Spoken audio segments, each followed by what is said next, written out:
Ang Pilipinas ay biniyayaan ng masagana, mayabong, at napakagandang kalikasan. Kaya hindi natin ito matatagong tawaging pearls ng silangan.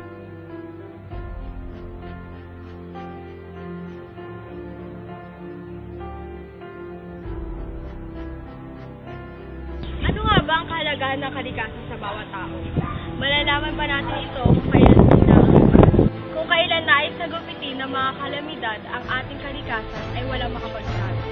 Ito na nga ata ang pinakamatinding kalaban ng mga tao.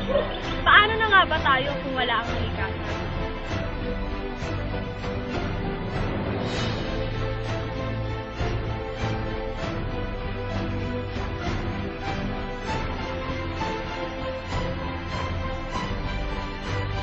Marahil, hindi na tayo mabuhay.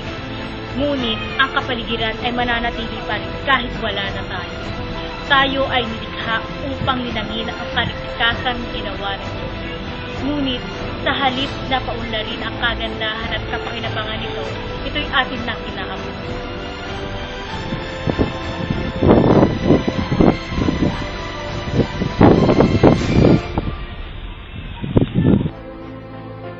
Mga Pinoy nga naman, sa dinami-dami na pwedeng pagtapunan natin ng mga basura, bakit dito pa? May karatula na nga, may basura pa rin. Pagmasdan nyo, marami pa ring basura sa kabila ng karatula. Paalala lamang po kapatid, anumang peligro ang idulot ng mga basurang ito, tayo pa rin ang magsisisi. Eka nga, laging nasa huli ang pagsisisi. Kaya't hanggat maaga pa, sumilos ka kapatid.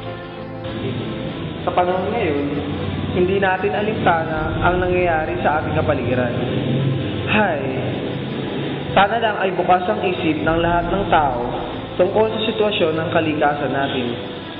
Dahil, pag naglaon, maaari sa hinaharap ay gantihan na lang tayo nito.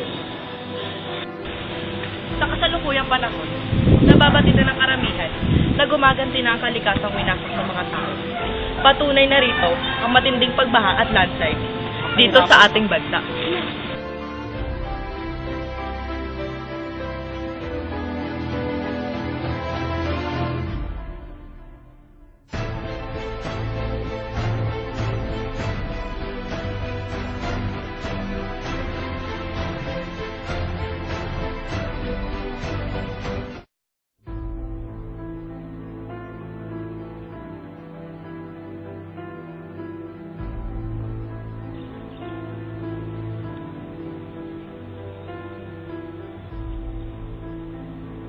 Hindi naman tayo mga bulag, pipi at bingi, at lalong hindi naman tayo manhid.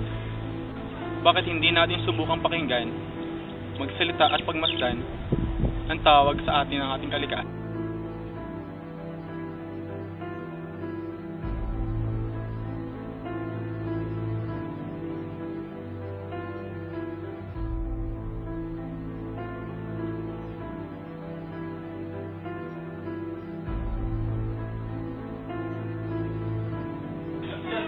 Panata naming alagaan, protektahan at paunlarin Ang magiging tahanan ng mga susunod pang henerasyon at makiisa sa pagbigay ng ng pagkasira. ating kalikasan.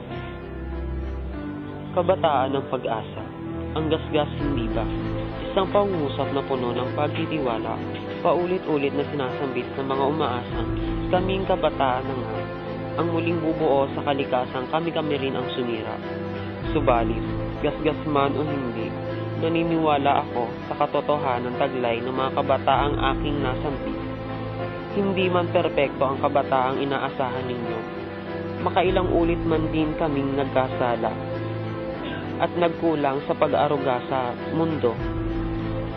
Maniwala kayong pagsisikapan naming gampanan ang sa amin ay ipinagkaloob ninyong titulo, Pag-asa ng Kalikasan.